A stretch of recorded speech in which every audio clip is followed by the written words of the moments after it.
আন্তর্জাতিক ফুটবল থেকে অবসর ঘোষণা করলেন ভারত অধিনায়ক সুনীল ছেত্রী। আগামী 6 জুন যুবভারতী স্টেডিয়ামে বিশ্বকাপের যোগ্যতা নির্ণায়ক ম্যাচে কুয়েতের বিরুদ্ধে শেষবারের জন্য ভারতীয় দলের জার্সি গায়ে মাঠে নামবেন সুনীল ছেত্রী। এদিকে সুনীলের অবসর ঘোষণায় হতবাক ভারতীয় football Mahal.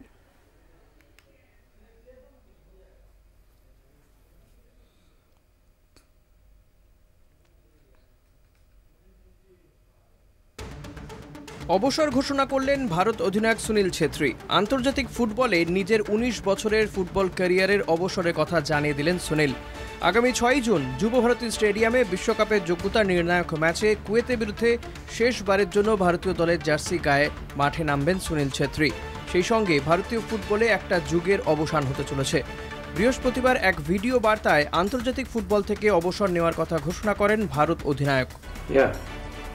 One last game against Kuwait, for all our sakes. Let's do a good game. Let's win the game, and we can depart happily. 2005 সালে 12 জুন পাকিস্তানের বিরুদ্ধে আন্তর্জাতিক ফুটবলে অভিষেক হয় সুনীল ছেত্রীর, কিন্তু ভারতীয় ফুটবলে সুনীল নজরে পড়েন মোহনবাগানে খেলার সময়।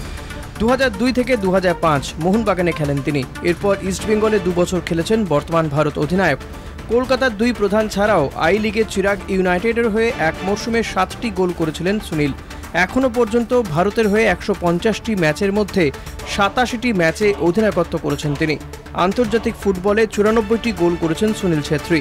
গোল সংখ্যায় ক্রিশ্চিয়ানো রোনাল্ডো, লিওনেল মেসির পরই আছেন সুনীল। তবে সুনীলের অবসর ঘোষণার পরেই তার উত্তরসূরি নিয়ে এই মুহূর্তে চিন্তিত ভারতীয় ফুটবল মহল। কারণ ভাইচুং ভুটিয়া ভারত অধিনায়ক থাকার সময় তার উত্তরসূরি হিসেবে সুনীল ছেত্রী উঠে এসেছিলেন।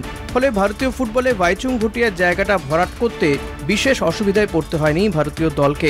কিন্তু সুনীলের মতো আরও একজন পজিটিভ স্ট্রাইকার এখনও পর্যন্ত উঠে না আসায় চিন্তিত ভারতীয় ফুটবল মহল। তবে আগামী 6 জুন যুব ভারতীতে কুয়েতের বিরুদ্ধে শেষ আন্তর্জাতিক ম্যাচে ভারত অধিনায়ক সুনীল ছেত্রীর জন্য একটা আবেগঘন মুহূর্ত তৈরি হবে সেটা বলার অপেক্ষা রাখে না। সেই সঙ্গে সুনীলের অবসর ঘোষণায় ভারতীয় ফুটবলে যে একটা বড় ক্ষতি, সেটা প্রাক্তন থেকে বর্তমান ফুটবলার সবাই একমত। সেই সঙ্গে সুনীলের অভাব কিভাবে ভারতীয় দলের কোচ ইগো স্টিমাচ পূরণ করেন সেদিকে তাকিয়ে ভারতীয় ফুটবল মহল। কলকাতা টিভি। এখন এই পর্যন্তই। দেখতে থাকুন কলকাতা টিভি রাত দিন 7 দিন।